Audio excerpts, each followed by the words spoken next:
చెప్పాను కదా ప్రసన్న, ఇప్పుడు మీరు పాస్టర్ గారు ఉన్నాడు కదా, మీరు ఏమంటారు? పెద్ద పాస్టర్ గారు, చిన్న పాస్టర్ గారు అంటారా? ఏమో మీరు ఏమని పిలుచుకున్నా పర్వాలేదు. అప్పటికి ఈ పిల్లడు ఆడుకుంటున్నాడు. నేను మైక్లో చెప్పాల్సి వచ్చింది, రే పాస్టర్ గారు కొడుక ఆయన పేరు ప్రసన్న, రారా ఆట నుంచి బయటకు వచ్చారని చెప్పాను. ఆయన పరిగెత్తుకు వచ్చారు. అప్పుడు చిన్నపిల్లడు ఇప్పుడు బాధ్యత కలిగిన వ్యక్తిగా మారాడు.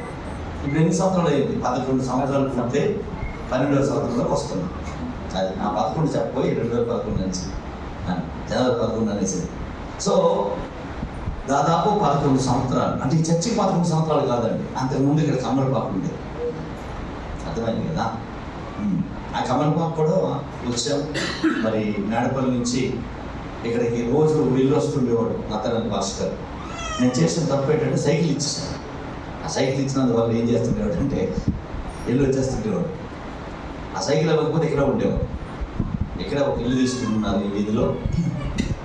దేవుని స్తుతిస్తున్నాను, దేవుని కార్యాలు గొప్పడు. ఏదో పేరు ఈ సైనిక వార్తలు గారి పేరు నారాయణ అంటారు. దుఃఖనారాయణ, కానీ దుఃఖంగా ఉండాలి. ఉన్నాడా? చనిపోయాడు.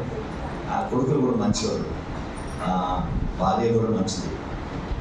నారాయణ నీకు ఈ డబ్బులు ఇస్తానంటే మరి ఇంకేం అనలేదు, మీకు మీ ఇష్టం బాబు అనిసాడంటే ఈ స్థలం బాగుంటుంది.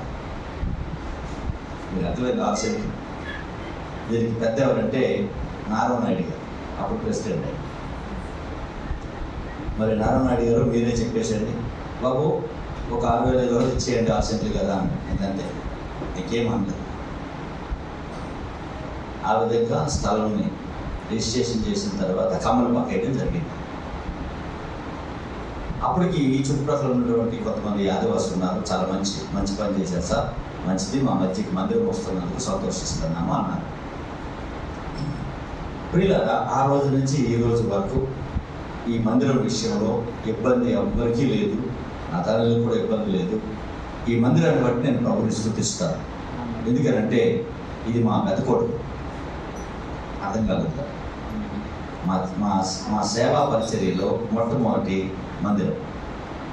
ఆ తర్వాత మిగిలిన వచ్చింది స్కూల్ కానివ్వండి, తర్వాత బిఎల్పేట కానివ్వండి, వెంకాడు కానివ్వండి, ఇవన్నీ తర్వాత వచ్చినాయి. అఫ్కోర్స్ నతానాలు గారు పాస్టర్ గారు 1-2 సందర్భాల్లో వెళ్ళిపోవడానికి ప్రయత్నం చేశారు. వెళ్ళొద్దని చెప్పారు. నీకు ఏమైనా ఇబ్బంది ఉంటే నేను ఉన్నాను కదా అని. అప్పుడు ఈ సంఘస్థులు కూడా ఇప్పుడున్నారు, కొంతమంది పెద్దవాళ్ళు అయిపోయారు, వాళ్ళు కూడా మంచి. ఆ సమయం ఏంటంటే ఒక క్రైస్తవ తెగవారు ఈ ఊరిలోకి వచ్చి విడదీశారు సంఘాన్ని. అప్పుడు వెళ్ళిపోతున్నాను అది సంఘం. వాళ్ళు పరిచర్యని పాడు చేసిన వాడు తప్ప పరిచర్యని ఇటుక మీద ఇటుక కానీ రాయి మీద రాయి వేసి నిర్మాణం చేసిన వాడు కాదు. ఇంక వాళ్ళ గురించి నేను ఎక్కువ మాట్లాడను, ఎందుకంటే భక్తిహీనుడి పేరు బైబిల్ అసహించింది. సో ఈ గలిబిలు చేసిన వాళ్ళందరూ ఈ వెనకాల ఒక మైక్ పెట్టి ఆరాధన చేసేవారు. ఇప్పుడు ఆ మైకులు ఏమి లేవు, శబ్దాలన్నీ గొప్పవి. నిలబడితే దేవుడు కార్యం చేస్తాడు. స్తోత్రం కలుగుతుంది. వాక్యంలోకి వచ్చేద్దామా? మీతో చెప్పినట్టు ఒక అరగంట 40 నిమిషాలు వాక్యం మాట్లాడతాను. కేవలం మందిర ప్రతిష్ఠిత దినాన్ని గురించి మాట్లాడతారు. 122వ సంకీర్తన.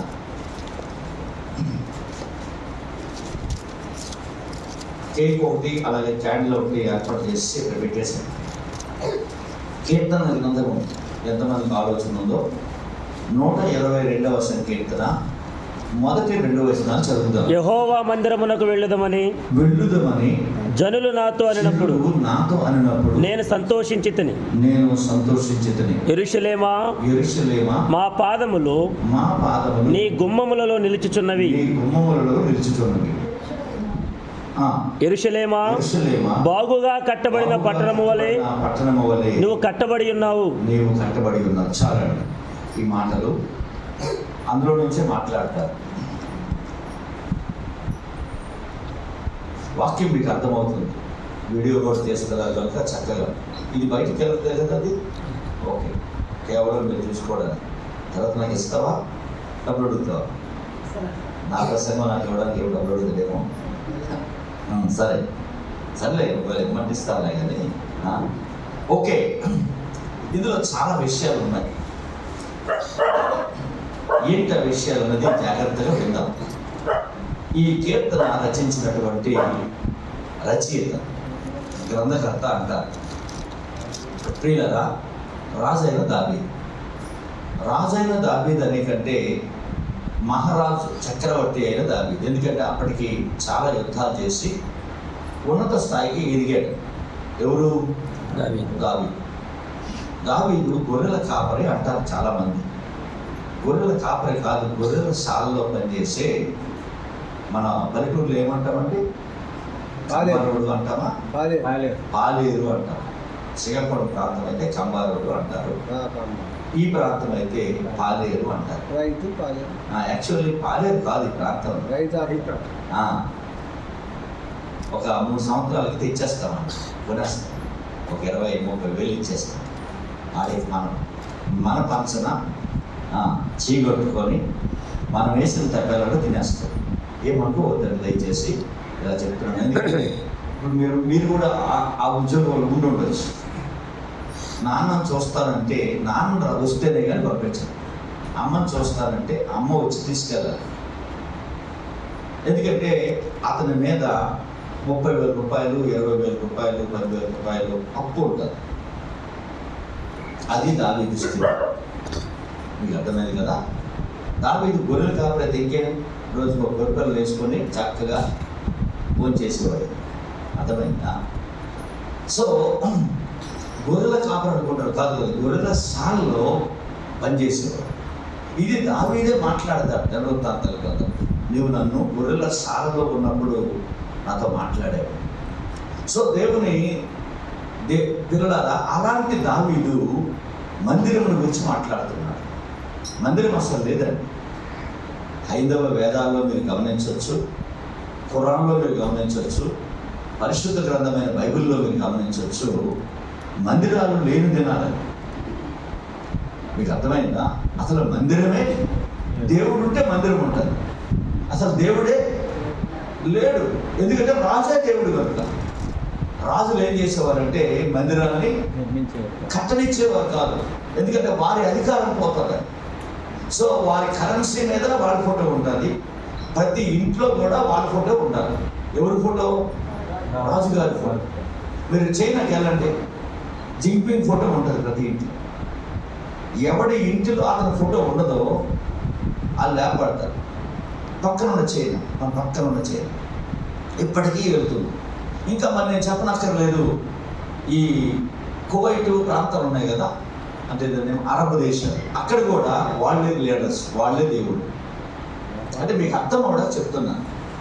సో దేవుడు అనేటప్పటికీ మందిరం వస్తారు. దేవుడే లేడు, మేమే దేవుళ్ళు అంటే ఇంకేంటి అర్థం ఏంటి? ఇక మందిరం కడితే ఆయనకే కట్టాలి.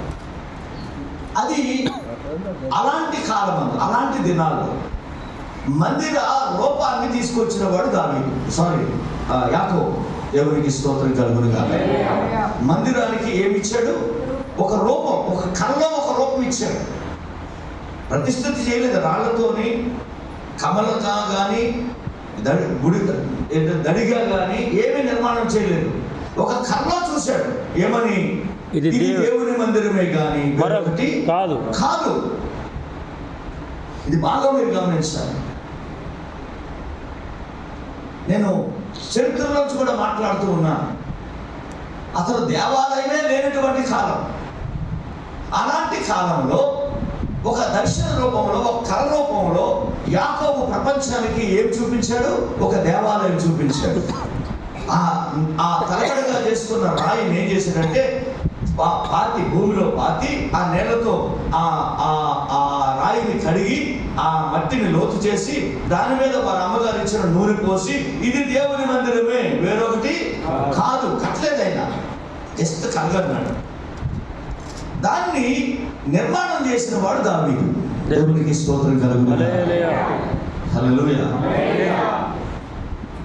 దేవుడు వచ్చి, నాయన ఆగు, నీ చేతులతో నువ్వు పునాదులు వేయొద్దు, నీ చేతులు రక్తంతో నింపబడ్డాయి, తిమోతి గారు చెప్పాడు కదా, పాపం మనిషిని పాపం కొనేసింది. పాపానికి మనిషి అమ్ముడైపోయాడు. పాపం భార్యకి మాటిస్తాడు, నేను ఇంక చెయ్యనా అన్నాడు. ఆ రాత్రికి వెళ్ళిపోయి వచ్చాడు. ఇది మనిషి నైజం. ఎందుకంటే పాపము కొనేసింది మనిషిని. మనిషి అమ్ముడుపోలే. మనిషి అమ్ముడుపోతే మనం విడిపించవచ్చు. అర్థం అవట్లేదు మీకు. మనిషి అమ్ముడుపోతే ఏం చేయవచ్చు? భార్య వెళ్ళి విడిపించగలదు. కానీ మనిషి అమ్ముడుపోలేదు. పాపం ఏం చేసింది? మనిషిని కొనేసింది. నువ్వు నా కిందే ఉండాలి, నా చేతి కిందే ఉండాలి. అందుకే సాయంత్రం నేను చూడలేదు మా అమ్మ ఎక్కడో మొత్తానికి ఎదిగేస్తుంది. ఒక చిన్న పీడు పీకేస్తుంది. ప్రియులారా, అలాంటి కాలమందు దావీదుతో దేవుడు మాట్లాడాడు. నీ కడుపులో నుంచి వచ్చిన సొలొమోను ఉన్నాడుగా, ఆయనకి విజ్ఞానం ఉంది, నా మందిరాన్ని ఎలా కట్టాలో చెప్తాడు.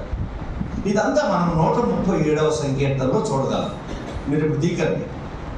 యెహోవాకు నేను ఒక స్థలం చూస్తాను, ఒక మందిరం కడతాను, నా మహోన్నతుడికి నేను బలిపీఠాన్ని ఏర్పాటు చేస్తాను. అన్నీ ఏర్పాటు చేసుకున్న సమయంలో అభ్యంతరపరిచాడు దేవుడు. దేవుడు అభ్యంతరపరుస్తాడంటే నిన్న మొన్న ఎక్కడ వాక్యం చెప్పారు, లోక గారి దగ్గర అనుకుంటా. దేవుని ఆత్మ పౌలు గారిని మాసిదోనియా పట్టణానికి సువార్తకి వెళ్ళలేదు, వెళ్ళొద్దు అని చెప్పింది. ఈ వాక్యం నేను లోక గారి దగ్గర మన మంగళవారం సాయంత్రం అనుకుంటా మాట్లాడాను. యేసు ఆత్మ వారిని వెళ్ళనియ్యలేదు. అంటే దేవుని సేవలో ఎక్కడ చేయాలి, ఎక్కడ చేయొద్దని చెప్పగలిగిన నాయకుడు మనకు ఒకడు ఉన్నాడు. ప్రభు మనకు వచ్చాడు.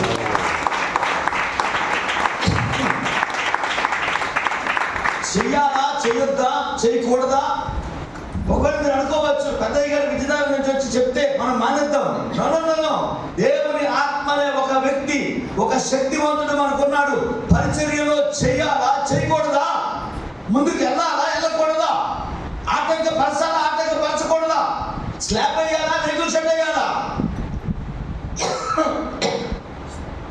మనల్ని గైడ్ చేసే ఒక వ్యక్తి ఉన్నాడు. స్తోత్రం. దాన్ని ఏమంటానంటే మనకి వెనక ఉండి ప్రేరేపించిన వాడు. Somebody to encourage, somebody to guide. ఈ గైడ్లైన్స్ కి కొంతమంది ఒప్పుకుంటారు, కొంతమంది ఒప్పుకోరు. వాళ్ళ కాలే మోనార్కులు. వాళ్ళకి ఎవరు చెప్పకూడదు, వాళ్ళకి ఎవరు చెప్పక్కర్లేదు. వాళ్ళకి నేను ఒకే మాట చెప్పగలను, బంగారం పళ్ళానికైనా గోడ చేరుపు చాలా అవసరం. విరామం లేదు, చిన్న బాటిల్ లేవా?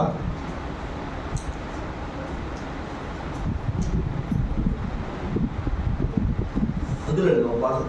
నాకు వేడి నీళ్ళు ఇస్తే మంచిదమ్మా, కరుణమ్మా, ఇబ్బంది ఉండదు.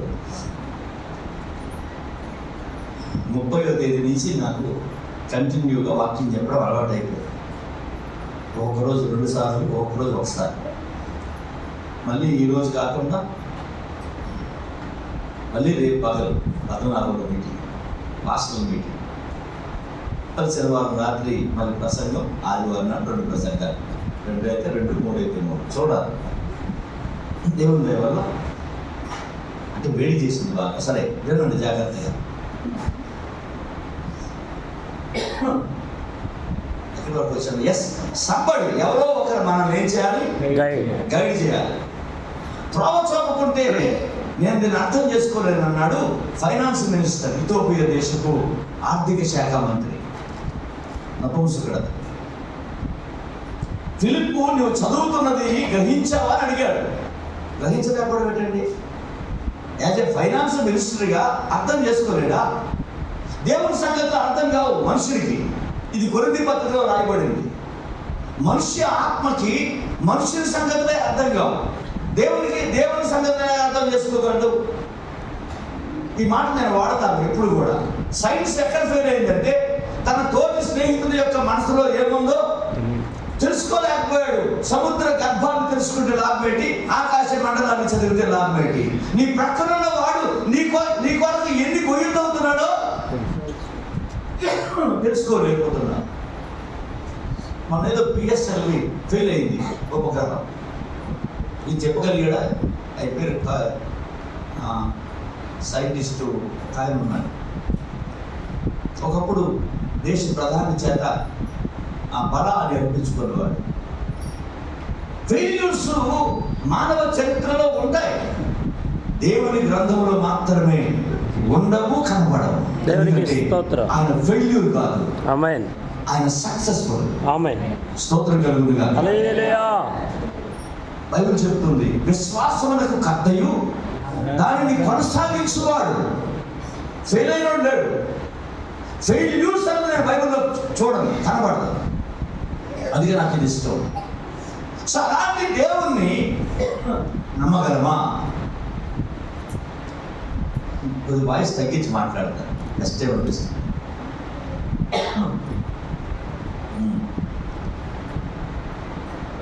నాకు అది అలవాట్లేదు. ఏది వాయిస్ తగ్గించి మాట్లాడడం అలవాటు. తగ్గించి మాట్లాడితే చక్కగా నిద్రపోతాను. మరి భోజనం చేసిన తర్వాత నిద్ర తగ్గలేదు. మీరు తగ్గితే బాగుంటుందో చెప్పండి. మీరు తగ్గిస్తే బాగుంటుందో చెప్పండి. మీరు అలాగే చెప్పండి. మీరు తగ్గిస్తే బాగుంటుందో అంటే మీ సంగపెత్త నేను తగ్గిన పర్వాలేదండి. మీరు తగ్గకూడదండి, మీరు అలాగే ఉండాలి. సరే మంచిది. ఆయన మా తిమోతి మాస్టర్కి బాగా అవుతుంది. బాబా బాగా నా బాబా, అందుకే ఇద్దరు ఒకరికి వచ్చినారు.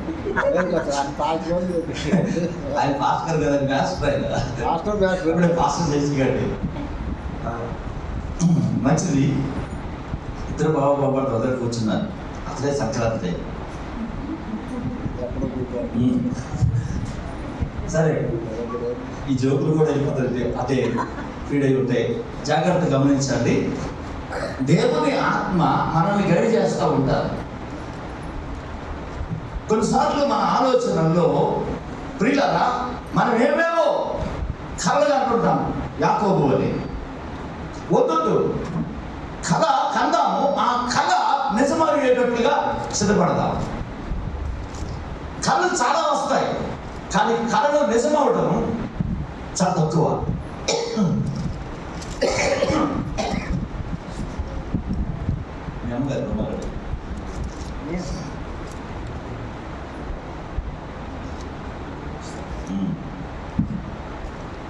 చెప్పగా దేవుడికి చెప్తే వదిలేస్తాడు. సరే, జాగ్రత్తగా విందామా? వాక్యం విందాం. అవసరమైనప్పుడు గట్టిగా చెప్తాను. ప్రియులారా, కళలు కంటాం కానీ కళ కార్యరూపకం దాల్చడం కొన్ని.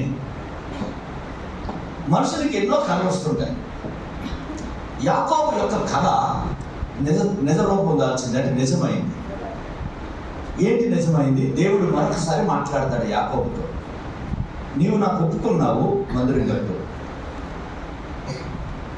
ఏ స్థితిలో అలా మాట్లాడతాడంటే, యాకోబుకి 12 మంది కుమారులు ఉంటారు, ఒక కుమార్తె ఉంటుంది.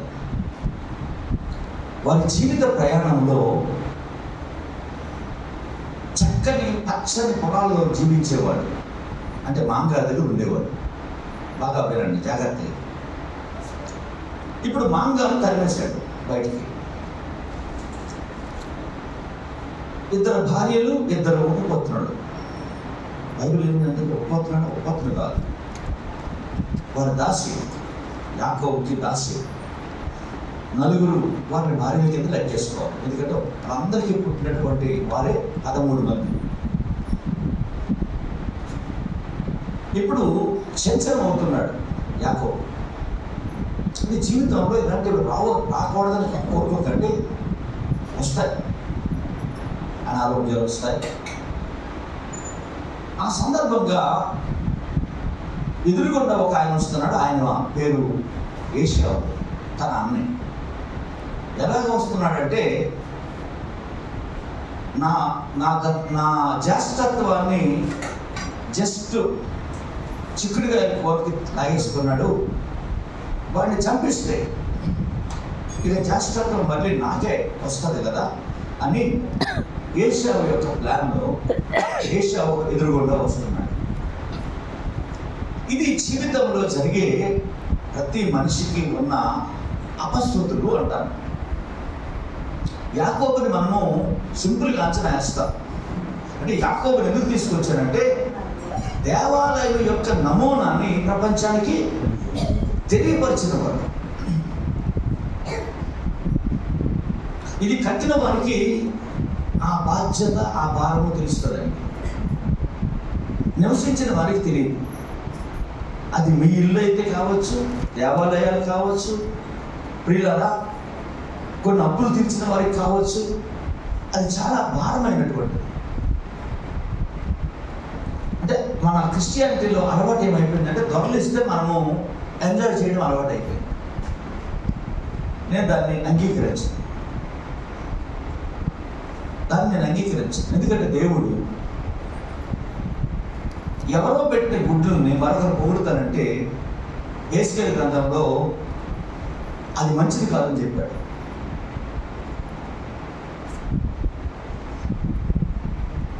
ఎందుకంటే ఈ పాస్టర్ గారు ఈ గుమ్మడం అనే గ్రామంలో మొట్టమొదటి మేము సువార్త ప్రకటించినప్పుడు మాతో పాటు ఉన్నాడు.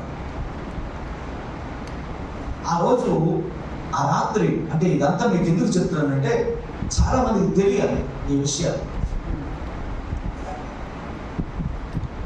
ఈ రామ మందిరం దగ్గర మీటింగ్ పెట్టుకోండి అని మాకు పర్మిషన్ ఇచ్చారు. ఆ రోజు ఈ ఊరు పెద్దలు సువార్త చేయటం. సువార్తలో ఇప్పుడు ఉన్నటువంటి కొంతమంది ఆ రోజున చిన్నపిల్లలు, వాస్ అని, ఈ యోసేఫ్ అని, స్వాతి అని, ఇంక ఈ అమ్మాయి పుట్టలేదు, అలా అమ్మకి పెళ్ళి అవ్వలేదు. ఇప్పుడు ఇది పెద్ద ఆరింది. సంతోషమ్మ వాళ్ళ పిల్లలు ఇద్దరు చిన్నపిల్లలు. అర్థమైంది కదా. మేబీ ఇప్పుడు సత్యం ఉన్నట్లుంది ఇక్కడ. ఆమె వీళ్ళందరూ, తిమోతి కూడా అప్పుడు ఉన్నాడు. కాకపోతే ఇంకప్పుడు టీచర్ కాడు, ఓన్లీ ట్రైన్ అవుతుంది. స్టెఫన్ కూడా రమ్మన్నాడు కానీ రాలేకపోయాడు. ఆయన కూడా ఉన్నాడు. ఏం చేసామంటే చిన్న చిన్న డ్యాన్సులు, నాటికలు పిల్లలతో వేయించాం. అప్పుడు మా పిల్లలే చిన్నపిల్లలు. ఆ రోజున దగ్గర ఒక 80 కేజీల బియ్యం. అంటే ఈ ఊరు అలవాటు ఏంటో నాకు తెలియదు. మరి ఏం పేరు మన పేరు? ఈ బాబు పేరు ఏంటో? Timothy David Raj. అయితే ఈ ఊరు అలవాటు ఏంటో నాకు తెలియదు కానీ ఆ రోజు ఆ కూటం దగ్గరికి ఒక పళ్ళెం పెట్టారు. ఆ తర్వాత గోల్ సెన్స్ పెట్టారు. బియ్యం తెస్తున్నారు. మాకు ఎప్పుడు ఎక్కడెక్కడ చేయలేదు. ఎవరు ఈ ఊర్లో చేసాం. అందులోనే డబ్బులు కూడా కనిపిస్తాయి. అంటే దక్షిణ అంటారు కదా. వాళ్ళు కనబడే దేవుళ్ళు మేమే. ఆ రోజు మంచి వాక్యం చెప్పడం జరిగింది. దగ్గర 80 కేజీలు. ఏం మన పక్కన ఉన్నాడా? ఎంత ఒక 80 కేజీలు వచ్చి ఉంటాయా? కరుణమ్మా 80. ఫస్ట్ టైం అయిపోయింది, మీటింగ్ అయిపోయింది. మరి ఇక్కడ మాకు భోజనం ఎవరు ఏర్పాటు చేసినాక ఎవరు లేదు. మేడపల్లి అనే పదము వాడాడు. సరే అది ఈ గూడం అనే మృతల గూడం అంటారు. చేద్దామయ్య గారు అంటే సరే వచ్చేసారు. అప్పుడు మాకు ఒక జీప్ ఉండేది. అప్పుడు ఆ రాత్రి నేను ఏమన్నానంటే, ఏమిటి అప్పుడు దాబాలు ఉంటాయి, మన లేకున్న ఉండేది ఒక దాబా, అక్కడికి వెళ్ళి తిన్నాను. అతను వెళ్ళి ఈ ఊళ్ళో ఉండి సేవ చేయగలవా అని అడిగాను. అంటే చేస్తానండి అన్నాడు. మీరు ఉంటే చేస్తానండి అన్నాడు. అని ఉంటాను, నేను ఎందుకలా ఉంటానులే, అట్లా చేసేవ అని ఆ రోజు చెప్పడం జరిగింది. ఈ గ్రామానికి అలవాటు అనుకుంటాను, బియ్యము, పైసలు ఇవన్నీ ఇవ్వడం. ఇక ఎవడు దేవుడు అవుతారు. ఒక గురువులు వచ్చారు, ఆ గురువులకు మనం ఏదో పెట్టాలి. మీ బియ్యలపేట కూడా ఒక గురువు ఉన్నాడు. గురుపాలు వేసుకున్నాడు. కటౌట్లు ఉంటాయి వీధినంట.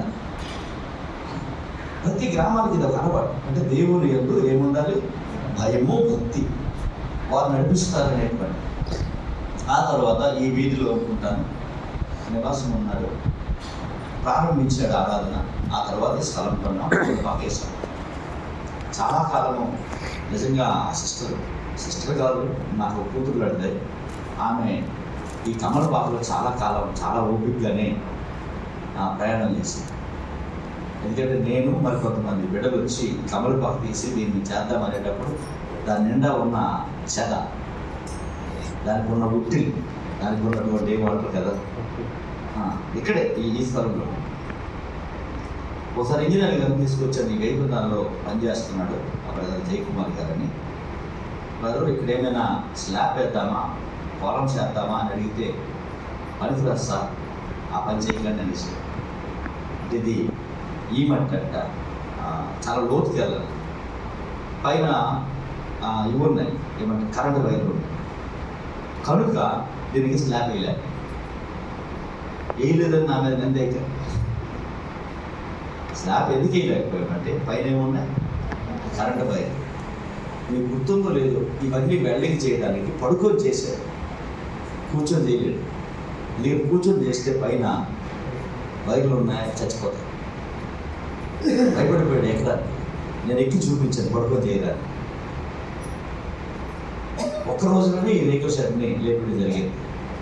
సో గమనించమ్మా, ఇది చరిత్ర.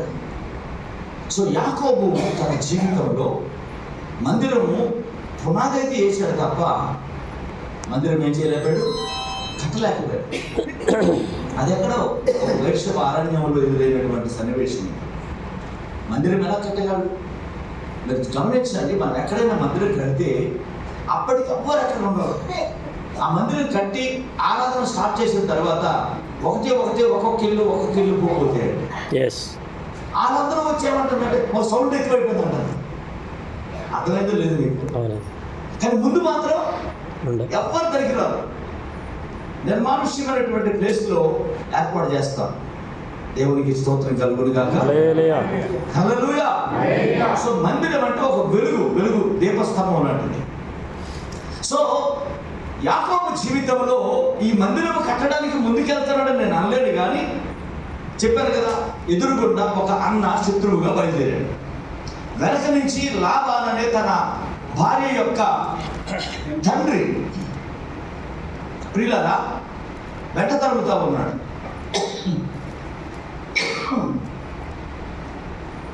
అలాంటి పరిస్థితుల్లో కుమార్తె పాడైందంటే ఆమె సొంత లాభం వల్ల తిరిగి చెడిపోయిందని చెప్పలేను నేను. రాజుగారి కొడుకు ఏం చేసిందంటే అపహరించి ఎత్తుకెళ్ళిపోయాడు. చూడ చక్కగా కనబడుతుంది. ఆ తర్వాత మా చెల్లెనే తీసుకెళ్తామని 12 మంది కొడుకుల్లో 11 మంది కొడుకులు కొద్దిగా కత్తులు, జీన్ ప్యాంట్లు అనొచ్చు, జీన్ ప్యాంట్లు లేవనుకోండి. ఇక అంతే, ఎక్కడ లేని రౌడీయిజం బయలుదేరింది. వెళ్ళి ఆ కుర్రోళ్ళందరినీ చాకులు పట్టుకొని కత్తిరించేసి వచ్చేసారు. ఆ రాత్రికి ఆ తండ్రికి నిద్ర లేదు. ఒరే, మనం వచ్చింది ఇక్కడ అద్దె కొంపల్లో ఉంటున్నాం. వీరు చూస్తే స్థానికులు, వాళ్ళకి కానీ కోపం వస్తే మనం రాత్రి ఏం చేయగలరు? అగ్గిమంట వేసి కాల్చేస్తారు. అలాంటి పని చేయకండిరా అని వాళ్ళని కోరుకుంటే, ఊరుకో ముసలోడా, నీకేం తెలుసురా, నీకు కూతురే కానీ మాకు బుద్ధుల చెల్లి, మేము చేయక మానం. సరే, ఆలోచన అందలేదు. ప్రియులరా గుడారంలో మోకరించాడు. దేవుని వైపు చేతులెత్తి ప్రార్థన చేశాడు. ఆ ప్రార్థన చేస్తున్నప్పుడు, యాకోబా, నువ్వు నాకు మాట ఇచ్చావు, గుర్తుందా?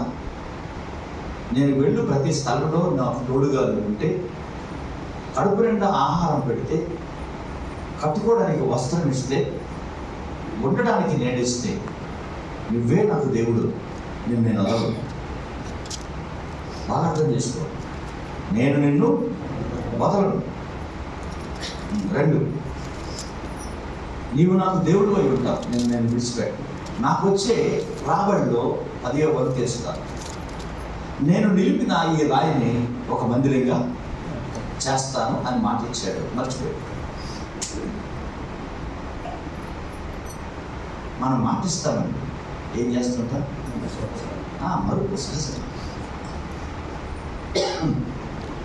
సో దేవుడు అన్నాడు, నీవెక్కడైతే రాయి నిలబెట్టి స్తంభంగా నిలిపావో అక్కడికి వెళ్ళి నీవు బలిపీఠాన్ని కట్టు అన్నాడు. మీకు అర్థమైందా? బలిపీఠాన్ని కట్టు అనేటప్పటికి అప్పటికి ఆయన చేతులు ఏమి లేవు. సో భార్యను పిలిచాడు, నేను సంపాదించినటువంటి డబ్బులు బంగారంగా మీరు అలంకరించుకుని ఉన్నారుగా, అదంతా ఇవ్వండి, నేను బలిపీఠం కట్టాలి అన్నాడు. సరే, వాళ్ళు ఏం చేశారంటే తమ మనస్సు ప్రేరేపించిన దాన్ని బట్టి వారి వారి బంగారమును తీసి యాకోబు చేతిలో పెడితే ఆయన ఏం కట్టాడు? బలిపీఠం కట్టాడు. ఇక్కడ మీరు గమనించవలసింది ఏంటంటే, సంపుతానన్న అన్న ఇద్దరు ఒకరికి కౌగులించుకుంటారు. నా తమ్ముడు నాకు వాటా అడగడానికి రాలేదనుకుంటున్నాను. నా తమ్ముడు నాకంటే మందలు కలిగిన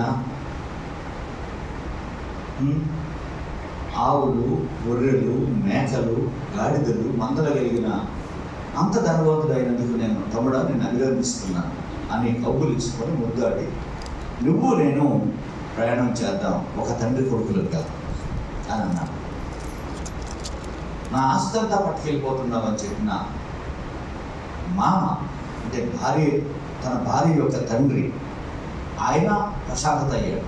దేవుడు దర్శనమిచ్చాడు. లాబానా, నా దాసుడైనటువంటి యాకోబు దగ్గరికి వెళ్తున్నా, మంచి అనద్దు చెడ్డ అనద్దు, వెళ్ళి చూసి వచ్చాడు అన్నాడు. అర్థమైందా మీకు? ఇదంతా బైబిల్లో ఉన్న చరిత్ర. బైబిల్ని మించి ఏదో కథ రూపంలో చెప్పట్లేదు. ఆ విధంగా యాకోబు దేవాలయానికి ఏం చేశాడు? ఒక ఫ్రేమ్ గీశాడు, ఒక స్కెచ్ గీశాడు, ఇంకా చెప్పడం ఒక ప్లాన్ గీశాడు. అది దావీదు కాలంలో దేవుడు ఏం చేశాడు? ఆమోద ముద్ర వేసి సొలొమోనుకి ఇచ్చాడు ప్లాన్ కాగితం. ఆ సొలొమోనుకి ఇచ్చిన తర్వాత ఏర్పాటు చేయబడినటువంటి ఈవులతో సొలొమోను మందిరాన్ని కట్టాడు. అదే ఇక్కడ మాట్లాడతారు 122. మరొకసారి చదువుతాం. యెహోవా మందిరమునకు వెళ్ళుదామని. యెహోవా మందిరం కట్టినోడు సొలొమోను, దావీదే. పునాది వేసినవాడు యాకోబు. కానీ ఈ నిస్వార్థత చూడండి. నిస్వార్థత అంటే వారి పేర్లు పెట్టుకోలేదు. ఏమంటున్నారు? యెహోవా మందిరమునకు వెళ్ళుదామని. దేవునికి స్తోత్రం కలుగును. హల్లెలూయా. గట్టిగా చెప్పండి. హల్లెలూయా. దేవునికి స్తోత్రం. హల్లెలూయా. అపోస్తల కార్యాలు 3వ అధ్యాయంలో చదవకండి. జస్ట్ రాసుకోండి. 3వ అధ్యాయంలో మనం చూస్తుంటాం, పేతురు యోహానులు దేవాలయానికి వెళ్తున్నారు. కుంటివాడొకడు శృంగారం అనే గుమ్మము దగ్గర అడుక్కుంటున్నాడు. వీళ్ళు వెళ్ళిన దగ్గరికి పేతురు యోహానులు ప్రార్థన జరుగుతాదనుకొని ప్రార్థనా సమయానికి దేవాలయంలో అడుగు పెడుతుంటే శృంగారం అనే గుమ్మము దగ్గర ఒకడు ఉన్నాడు. దానికి శృంగారం అనే దేవాలయం అని చెప్తుంటారు మన పాస్టయ్య గారు, దయచేసి సవరించుకోండి. శృంగారం అనే దేవాలయపు ద్వారం, దేవాలయమునకు ఉన్న 12 గుమ్మాల్లో ఒక గుమ్మం పేరు శృంగారం, మరొక గుమ్మం పేరు గొర్రెల ద్వారము. ఇలా ఉంటాయి. చాలా మందికి తెలియట్లేదు. తూర్పు ద్వారం ఒకటి ఉంది, అందులో బలుడు అర్పిస్తుంటారు, దాని పేరే తూర్పు ద్వారం. అది ఎప్పుడైనా ప్రభు చిత్తం అయితే మాట్లాడితే ఎప్పుడు సంవత్సరం ఒకసారి వస్తుంటాను. మీకు అర్థమైంది కదా? ఎన్ని వివరాలు ఇవ్వాలంటే కష్టం అవుతుంది. సో ఆ దేవాలయానికి పేరేం పేరు తెలుసా? హేరోదియన్ టెంపుల్ చరిత్ర మాట్లాడుతుంది. ఎందుకంటే ఆ దేవాలయానికి డబ్బులు ఇచ్చాడు ఎవరు? హేరోదు.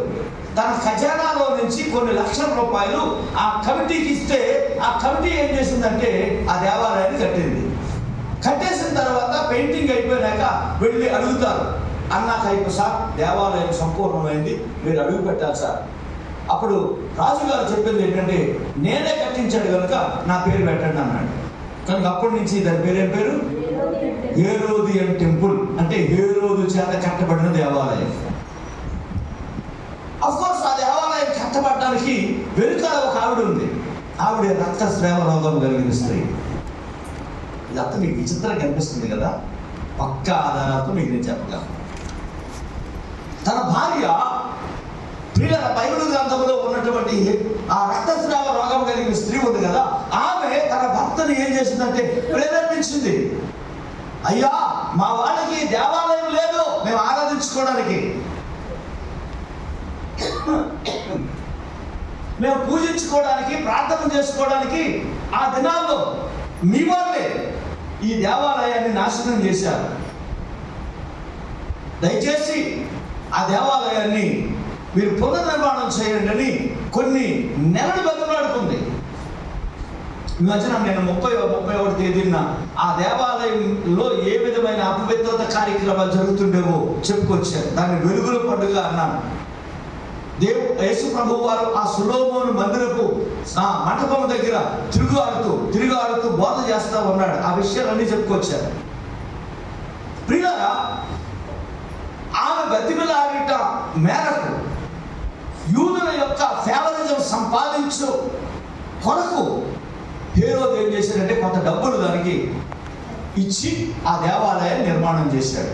కానీ సంతోషిస్తున్నాను ప్రియులారా, దేవుని ఆలయమునకు దావీదు అనే పేరు లేదు, దేవుని ఆలయమునకు యాకోబు అనే పేరు లేదు, దేవుని ఆలయానికి సొలొమోను అనే పేరు లేదు. కానీ బైబిల్ ఏం చెప్తుంది? యెహోవా మందిరమునకు వెళ్ళుదుమని. ఆమేన్. స్తోత్రం కలుగును గాక. హల్లెలూయా. ఈ మధ్యాహ్న కాలం నాకు అతిశయం ఉంది.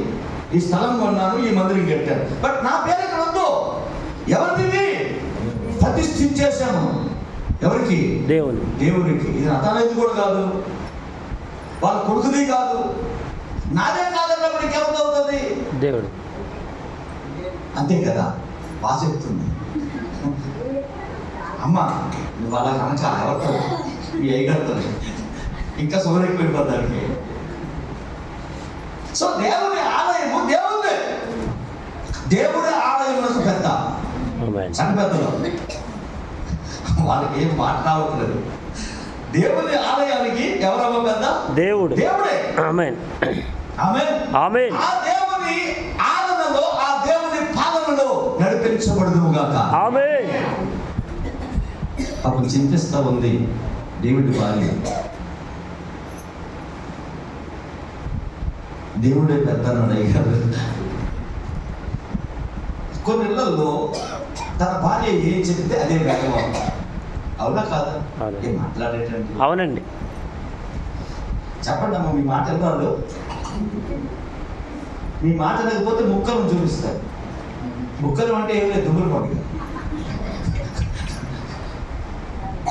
మాట వింటే కనులు చూపిస్తారు, అంతే కదా.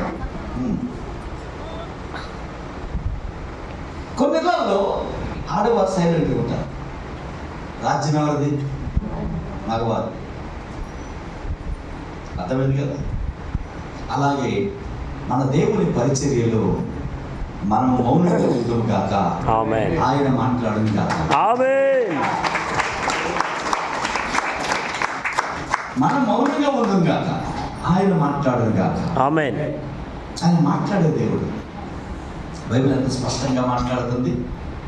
ఇంత కష్టపడి, ఇంత శ్రమపడి, ఇంత డబ్బు ఇచ్చి యెహోవా మందిరమునకు రాజా వెళ్దామా అంటే ఎస్ వెళ్దామన్నా. అసలు రాజుగారి దగ్గర అలా అనకూడదు.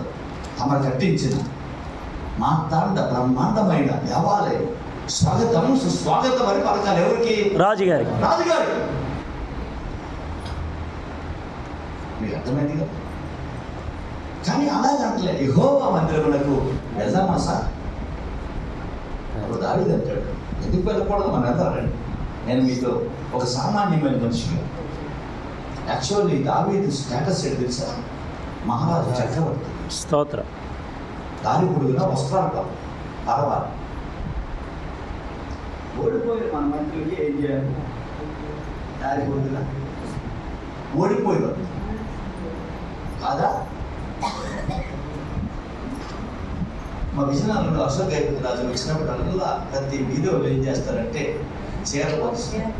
ఆయన గెలిచినా గెలవకపోయినా ఓడిపోయినా ఎందుకంటే విజయనగరానికి ఎవరు రాజుగారు.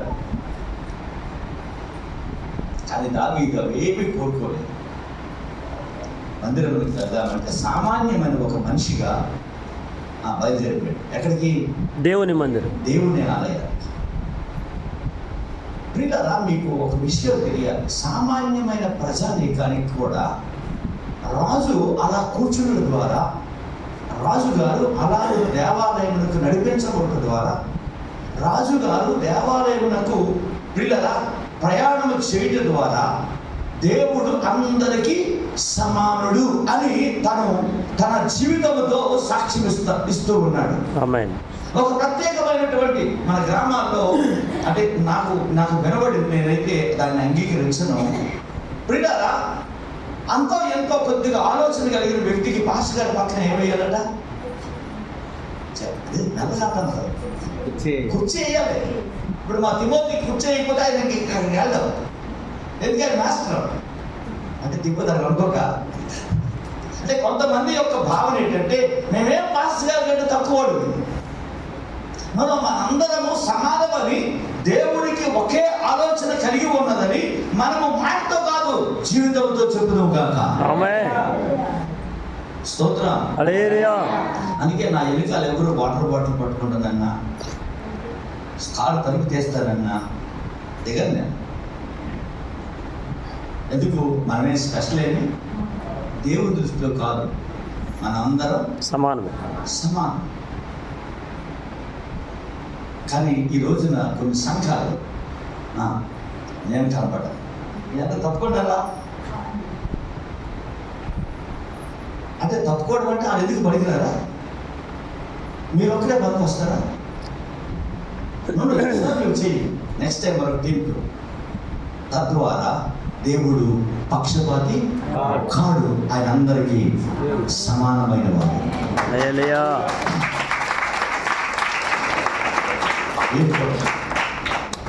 మగవాళ్ళు చేతితో చప్పడకూడదు, స్త్రీ అలాగవుతుందండి.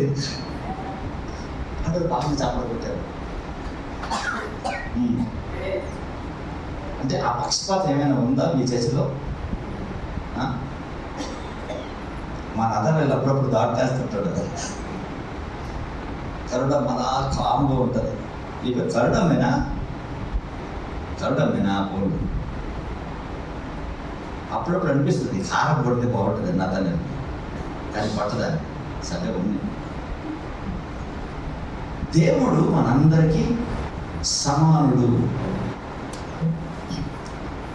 యేసుక్రీస్తు అందరికీ ప్రభు,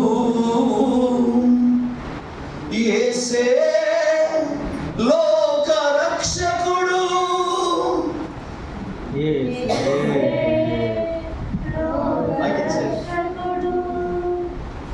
యేసే సత్యదేవుడు, యేసే నిత్య జీవము, యేసే సత్యదేవుడు, యేసే నిత్య జీవము. ఆ యేసుని మదిని కోరుమా, ఆ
వచ్చేటప్పుడు ఆ నిస్వార్థత ప్రియులారా కలిగి జీవిద్దామా? ఈ మాట నేను అడుగుతున్నాను. ఆధిపత్యం దేవాలయంలో వద్దు. నీ ఇంట్లో నువ్వు చేసుకో చాలు, వ్యాపారంలో చేసుకో చాలు, గ్రామంలో చేసుకో. కానీ దేవాలయంలో ఆధిపత్యం ఒకటిదే, ఆయన ప్రభు అయిన దేవుడు. హల్లెలూయా. సంఘానికి శిరస్సు నీవా? మీ తాత వద్దు, ఆయన వదిలి వెళ్ళిపోతాడు. ఎవరైతే నీవైతే, నీ తాత అయితే ఆయన మీరే చూసుకుంటున్నా అని వెళ్ళిపోతాడు. అప్పుడే మనకు ఉంటుందండి గుంజీలు తీర నడిపించుకోలేక అర్ధాంతరాన్ని నడు సముద్రంలో విడిచిపెట్టిన నాకు ఎలా ఉంటుందో అలా ఉంటుంది మన పరిచర్య. Let him, ఆయన ఉండుగాక, ఆమేన్. ఆయన నివసించునుగాక, ఆమేన్. ఆయన సంచరించునుగాక, ఆమేన్. ఆయన మాట్లాడునుగాక, ఆమేన్. ఆయన ఉండాలి. ఆమేన్. స్తోత్రం కలుగునుగాక. హల్లెలూయా. మనం ఎందుకు, మనకు అవసరమా? ఎక్కడ ఉంచాడో అక్కడ వాడకూడదాం, వాడబడదాం. ఆమేన్. ఎక్కడ ఉంచాడో అక్కడ మనం వాడబడదాం. ఆమేన్. ఎక్కడ మనం నిలబెట్టాడో అక్కడ దేవుడు మనం ఏం చేస్తాడు? వాడుకుంటాడు. ఆమేన్. అంటే గరిట్లేని వాళ్ళు మనం మేము, అర్థమైందా? వండుకోవడానికి ఏం లేదు, స్టవ్ లేదు మాకు. విసనకర్రతో 3 రోజులు వంట చేశాను. నేను ఇప్పుడు మాట్లాడేస్తుంటాను, తెగపడట్లేదు. మా మామ అంత వరుడు విసనకర్రతో వండుకోండి అని చెప్పి కనీసం నాకు వచ్చిన పెళ్లి సామాన్లు కూడా మాకు ఇవ్వకుండా నడిపించాడు. కానీ అందులో నుంచి వచ్చినవాడు. అంటే ఇప్పుడు మాట్లాడదు, తప్పదు, మాట్లాడతాను. ఏంటి అయ్యగారు గట్టి కూడా లేకుండా విసనకర్రతో వండుకున్నాడంటే అంతటి దరిద్రమా? ఈ తగుబడి చూసారేమనుకుంటారు కదా. మాట్లాడాలి, తప్పదు. కొన్ని విషయాలు మాట్లాడితేనే సాక్ష్యం కరెక్ట్గా ఉంటుంది. ఆమేన్. ఎందుకు ఎవడెవడుకోలేదో చేశాడట. నా విషయానికి వచ్చినప్పటికీ నడిపించి పంపించాడు. ఏమి లేకుండా, వండుకోవడానికి గరిట లేకుండా, వండడానికి స్టవ్ లేకుండా.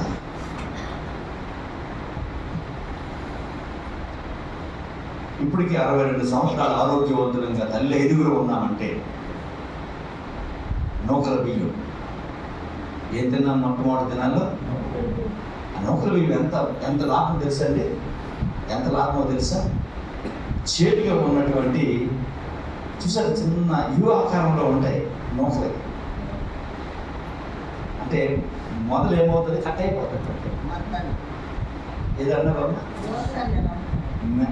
మొత్తల్లా అది నాకు తల్లిదండ్రులు ఉన్నారు, సంతోషం. మా గుళ్ళు అందరూ యవనస్తులేనమ్మా, అందరూ పంజాబ్ డ్రెస్ లీడ్స్ ఇచ్చిన వాళ్ళు. ఈ మాటలు తెలియదు, అది అనుకుంటారు. ఏదైతే నూకల కూడు అంటే దిక్కులేని తింటారు అన్నట్టు ఫీల్ అయిపోతారు. మా చదువుకున్న యవనస్తులు అందరూ మెత్తల్లా మొత్తల్లా అది తింటే అసలు షుగర్ రాదంట. ఒక డాక్టర్గా చెప్పట్లేదు, నాకు డాక్టర్ పట్టలేదు.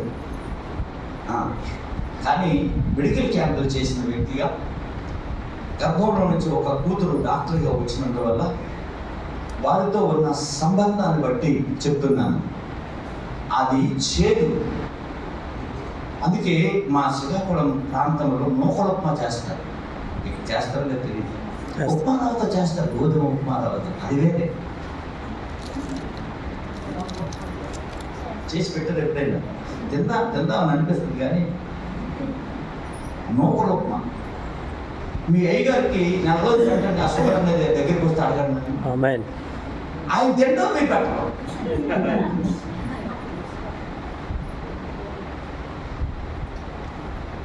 హలో కరుణమ్మ, నీకు అర్థమవుతుంది? నిలబడుతుందా?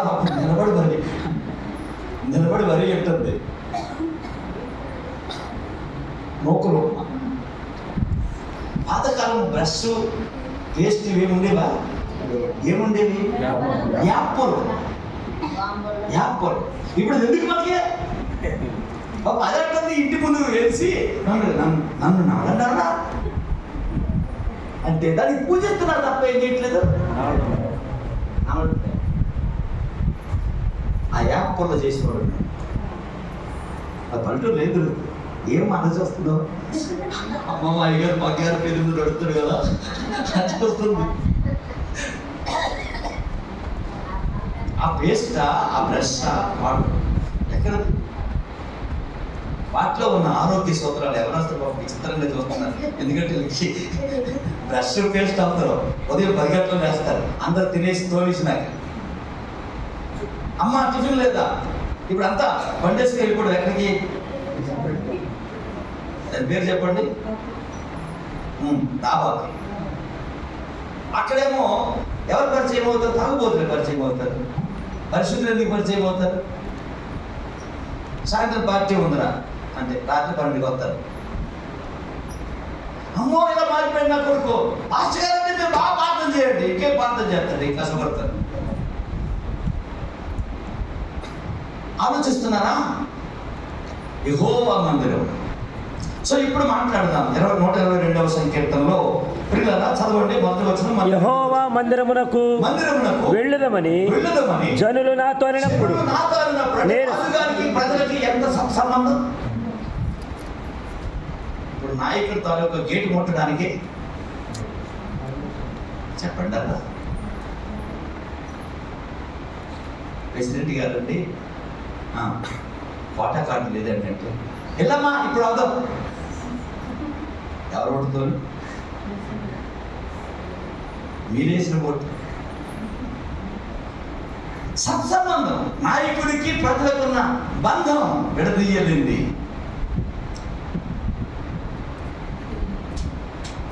మీరు అవునన్నా కాదన్నా మాట్లాడుతున్నాను వినండి. మేము దేవుని సేవ కొరకు అభిషేకించబడిన రోజున మా దగ్గరికి ఎనాట్ చేయడానికి అంటే తల మీద నూనె పోసి అభిషేకించడానికి నేను 6 సంవత్సరాలు బైబిల్ ట్రైనింగ్ అయ్యానండి. అభిషేకించడానికి వచ్చిన దైవజనుడు ఆయన మమ్మల్ని అభిషేకిస్తున్నప్పుడు ఒక దర్శనం ఆయనకు వచ్చింది. ఆ దర్శనము స్క్రీన్లో ప్రజెంట్ చేశారు. మేము కళ్ళు మూసుకొని తల మీద అభిషేకం అయిపోయిన తర్వాత అందరినీ మాకు పట్టాలు ఇచ్చాడనమాట. ఇచ్చిన తర్వాత కూర్చొని పెట్టాక దేవుడు మా అందరి కొరకు ఏం మాట్లాడాడో పిల్లల ఆ స్క్రీన్ మీద, ఆ టీవీ స్క్రీన్ మీద వేస్తున్నారు. అంటే ఆంగ్లంలో వేస్తున్నారు. ఏంటది? Commissioned by Christ to communicate with people. పిలువబడిన దైవజనుడా ప్రజలతో మమేకమవు, ఆత్మల సంపద సాధ్యమవు.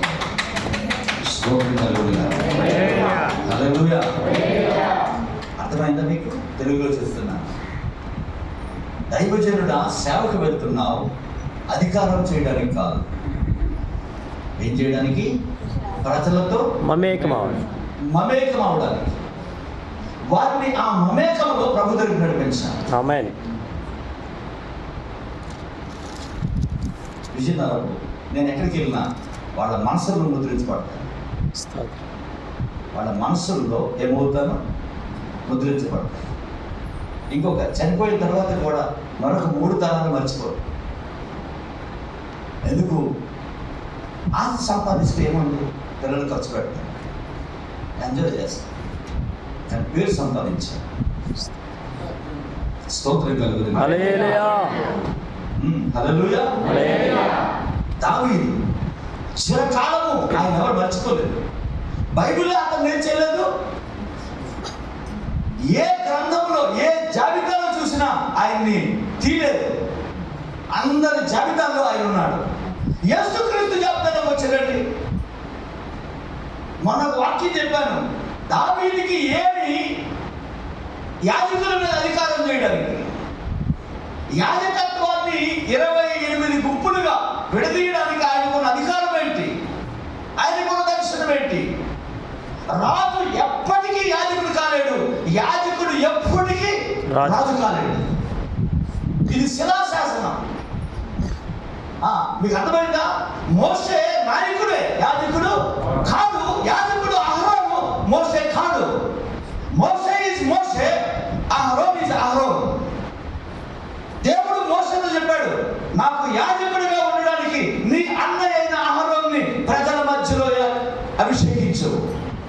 మోసే షాక్ అయి ఉంటాడు. నేను చాలా ఇంకొకటి అవసరమా దేవుడా, చేయమంటావా? మేబీ డిస్కషన్ అయి ఉంటుంది.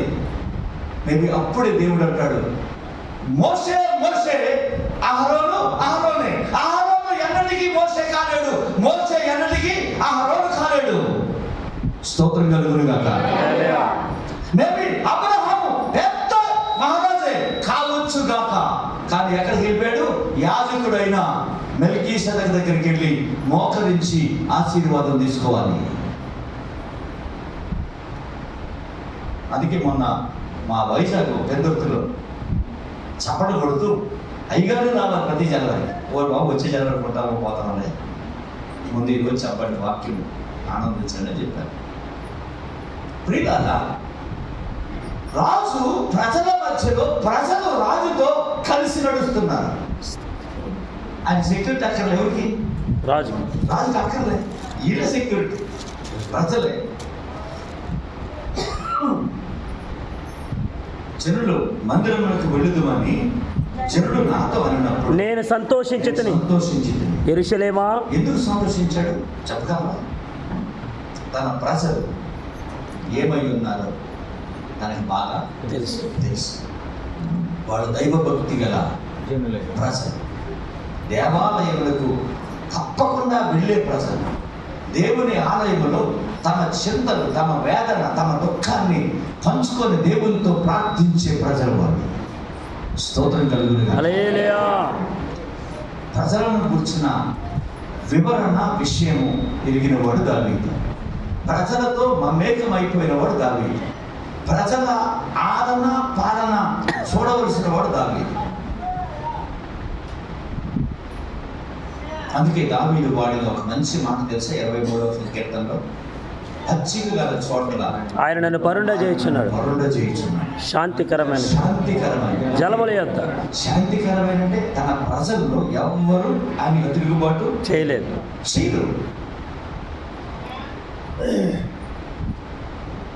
వచ్చి ముగ్గురు ఉంటారండి ఇంట్లో. పడవలకు ఒకడు, తూర్పుకు ఒకడు, దక్షిణకు ఒకడు. ఇక ఉత్తరాన్ని కొన్నవాడు ఉంటాడు, అయిపోతాడు. అర్ధరాత్రి 12 ఆయన ఎదగడానికి ఎవరండి? ఉన్నది ముచ్చి ముగ్గురు, 30 తెప్పలు పెడతారు. నాకు తెలిసి ఆ దినాల్లో యెరూషలేము పట్టణం ప్రియులారా 1,20,000 మంది ఉండొచ్చు అని అంటారు. దానికి ఉన్న వనరులు ఏం లేవు. మన విశాఖపట్నానికి ఉన్న వనరులు కూడా యెరూషలేముకి లేవు. మళ్ళీ ఒక సబ్జెక్ట్ యెరూషలేముకి వెళ్తే, యెరూషలేముకి కొండలు తప్ప మరొక ఆధారం లేని గనులు లేవు. యెరూషలేముకి ఏమైనా ఉంటే గీహోను నీటి ఊటలు ఉన్నాయి. అర్థమైంది కదా? యెరూషలేముకు ఉన్న ప్రియులారా ఏమైనా ఉంటే ఆ నీటి ఓటలు ఉన్నాయి, ఆ కొండలు ఉన్నాయి. ఇది నివాసానికి యోగ్యమైన ప్రజలు నివాసం ఉండాలి అంటే ఒకటి నీరు, ఉండడానికి నేడ. అర్థమైందా? మనకి ఈరోజు చెప్పండి అలా నవ్వుతూనే చెప్పండి, సీరియస్గానే చెప్పండి. మనుషులు ఉండడానికి ఈరోజు ఏం ఆధారం చేసుకున్నారు? నోట్లు కట్టలు, దాని మీద నిలబడుతుంది. డబ్బులు లేకపోతే ఏంటంటే ఆ పూట కడవదా. మీకు ఒకటి తెలుసారా? 450 BP ఉన్నవాడు. ఇది ఉన్న నిజం చెప్తున్నా. నేనే ఆ హాస్పిటల్లో ఆ మనిషి దగ్గర ఉన్న 450 BP చూసిన డాక్టర్ గారు కొద్దిగా చెల్లించారు. మీకు పోతాడు. అర్థమైందా? బండి గుద్దే పడిపోయాడు ముసలోడు అంటే ముసలోడేం కాదు, మన అతగడంత వయసు ఉంటుంది. పోస్టల్ డిపార్ట్మెంట్ అంట. ఆయన బండిలో ఉన్న 100 రూపాయల కట్లు బండిలో లేకుండా పోయి ఈయనకి బీపీ పెరిగిపోయింది. హాస్పిటల్కి తీసుకెళ్తే హాస్పిటల్లో 450 BP. డాక్టర్ గారికి మర్చిపోయింది. సార్ ఇక్కడ వద్దండి, గవర్నమెంట్ హాస్పిటల్ తీసుకెళ్ళిపోయి అన్నాడు. నేనేం చేశాను, ఆ నోటి కట్టలు డైరెక్ట్ ఆ బండి వెనకాల ఉన్నాను, జాగ్రత్త తీశాను, నోటి కట్టలు ఇలా గడించాను.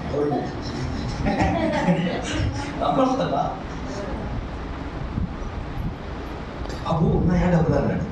డాక్టర్ గారు కౌబెట్టానండి, సార్ మళ్ళీ వచ్చి చూడండి బీపీ.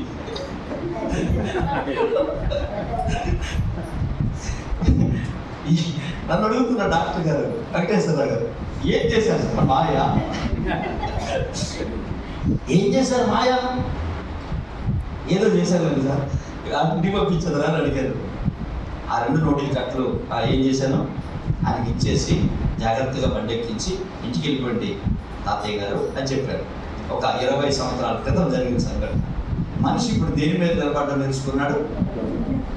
ఒక్కొక్కరికి ఈరోజు మరి అలా క్వార్టర్ హాఫ్ ఇందాక మేము కారు మీద వస్తున్నాం కదా, పెద్ద బాగా తీసుకుని ఉంటారు, డబ్బులు బాగున్నట్లున్నాయి.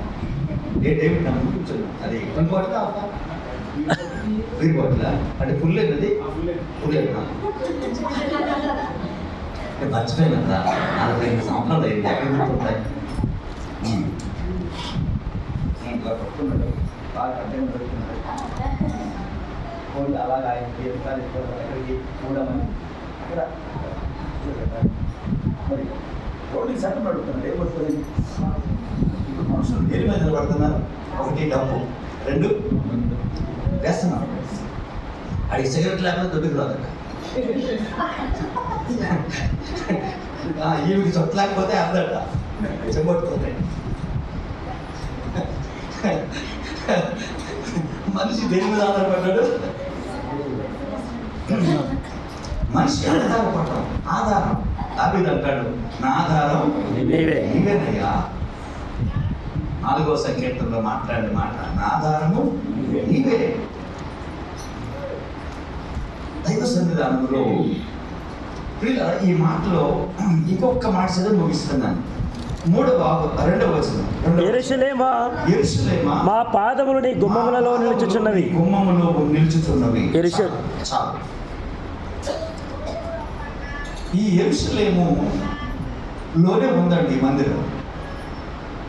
దేవుని ఆలయం ఎక్కడ ఉంది? యెరూషలేము. ఈ యెరూషలేముకి మీరు తెలుసుకోవాలి, ఇది అబ్రహాము కాలము నాటికి ముందు కాలంలో మెల్కీసెదెకు అనే ఒక వ్యక్తి షాలేము రాజుగా నియమించబడక ముందు దీని పేరు రుషాలేమేము. చెప్పండి, దీని పేరు ఏం పేరు? రుషాలేమి. అది అప్పటికి అది పట్టణం కాదు, పల్లెటూరు కాదు.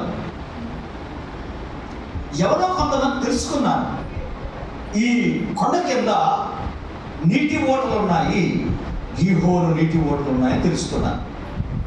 తెలుసుకొని ఆ దినాలు టెంట్లేసిన దినాలు కూడా కావు, గుహల్లో నివాసం చేశారు. ఎందుకంటే బొరియలు ఉంటాయి కదా, నక్కలకి బొరియలు అన్నారు కదా, అంటే చిన్న చిన్న గూళ్ళు. మీరు ఆ గూళ్ళని అర్థం చేసుకోండి. మనము మనము మనము గ్రహించిన గూళ్ళు కావండి.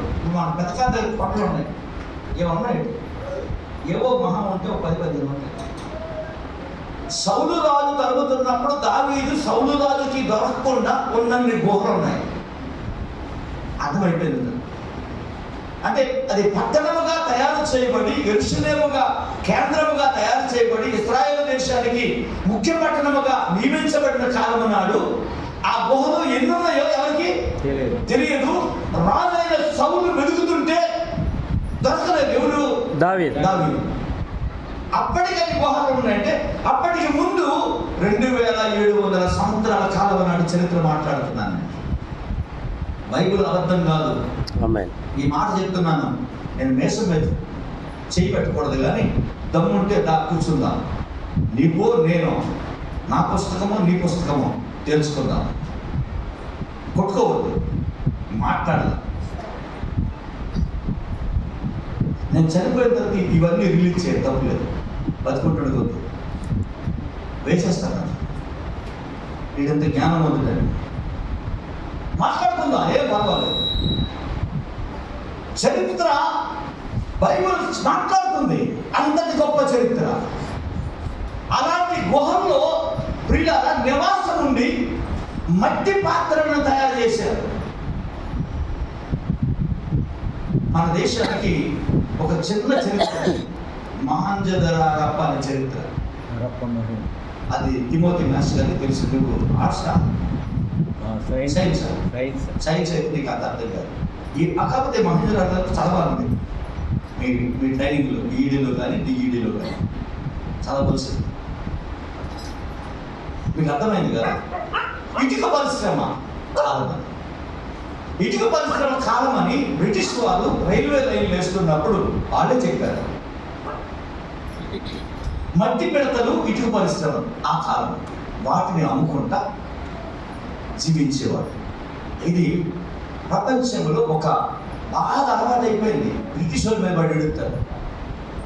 బ్రిటిష్ వాళ్ళే నిజంగా క్రైస్తవ పౌరుషం ఉంటే ఎన్ని దేవాలయాలు పడకుండా చిచ్చగట్టింది. కానీ ఆ తప్పుడు పని వాళ్ళు చేయలేదు. వాళ్ళు వ్యాపారానికి వచ్చారు, వ్యాపారం చేసుకుని వెళ్ళిపోయారు. వాళ్ళు చేసిన మంచి పనులు ఏంటంటే విద్య వైద్యం మన దేశానికి అందించారు. విద్య వైద్యం నాగరికత కూడా నేర్పించారు. మన పిల్లలు విదేశాలకు వెళ్ళి మనకు నాగరికతను నేర్పించుకోవచ్చు. జస్ట్ మీకు అవగాహన కలగడానికి మాత్రం చెప్పాను తప్ప వేరొక మతస్థుడిని దూషించడానికి కాదు. ఏదో మేము ఎవరినో అనేస్తామంటే చరిత్ర ఏం చేయదు, ఒప్పుకోదు, మనల్ని క్షమించదు, మనం అబద్ధికులు అయిపోతాం. ఈ రుషాలేములో కాపురం ఉన్న ఈ యొక్క మట్టి పాత్రలను తయారు చేసినటువంటి వీరు వీళ్ళ పట్టణస్థులు కాదు, పల్లెటూరు వాళ్ళు కాదు. జస్ట్ ఏవో కొంతమంది నివాసం ఉండడానికి భూకంపం సమయంలో అక్కడికి వచ్చినటువంటి వారు. మా అమ్మాయి ఐఏఎస్ అవుతుంది కనుక ఇలాంటివన్నీ చెప్తారు. ఎందుకంటే నాకు తెలుసు, బాగా చరిత్ర తెలుసు. సో దేవుని పిల్లలారా, ఆ యెరూషలేము ఏమన్నా రాయబడింది? బాగుగా కట్టబడిన పట్టణంలో నువ్వు కట్టబడి ఉన్నావు అంటే ఇక్కడ మీకు అర్థమవుతుంది. అలాంటి గుహల్లో నివాసం ఉన్నటువంటి వారు ప్రపంచ ప్రఖ్యాతిగాంచిన పట్టణముగా ప్రపంచంలో వెలిసింది. ఈ రోజున ప్రపంచంలో యాత్రలో నెంబర్ 1 యాత్ర ఏది? యెరూషలేము. మతపరంగా అయితే యూదులు, మతపరంగా అయితే క్రైస్తవులు, మతపరంగా అయితే ముస్లిమ్స్, 3 మతాల వారు నివాసం ఉంటున్న పట్టణం. కానీ ప్రపంచ ప్రఖ్యాతిగాంచిన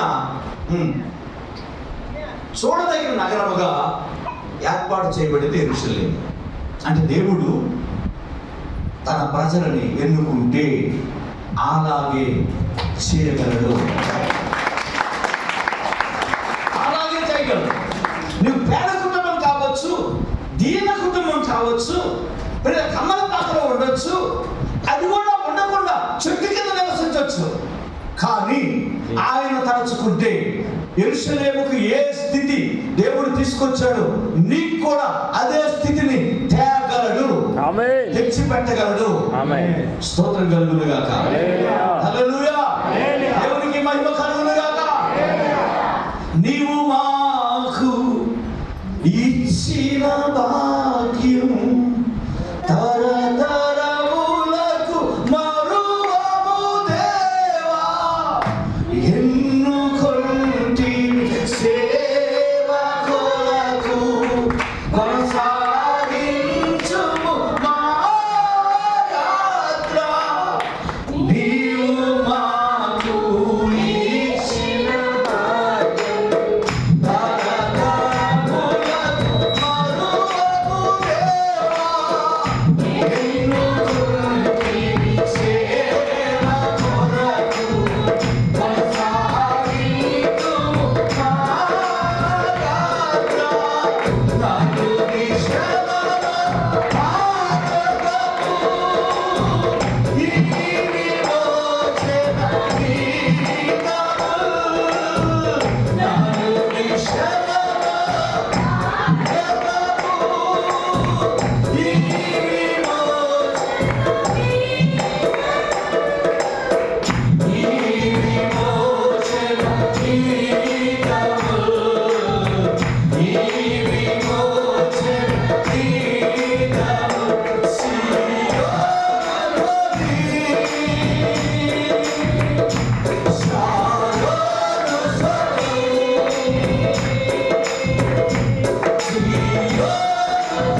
ఖర్చులు